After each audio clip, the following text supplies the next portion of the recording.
चौकीदार कहाँ है? चौकीदार क्या पैसे लेते हैं? नहीं, ये काम चालू कर रात को थोड़ी होते हैं। ये दीवारें अभी बनी है, दीवार अभी बनी है, दीवारें याली भी अभी बनी है। क्या है चौकीदार क्या है? आप बताओ भाई। बस थोड़ा सा बचना है, मेरे से बचा वीडियो बनाने के लिए।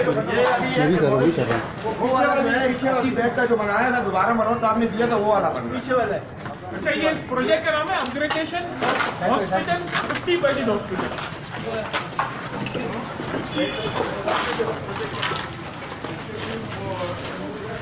मिल गया।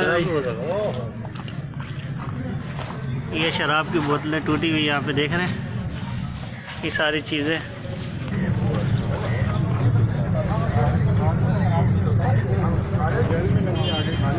ये अंदर भी पड़ी है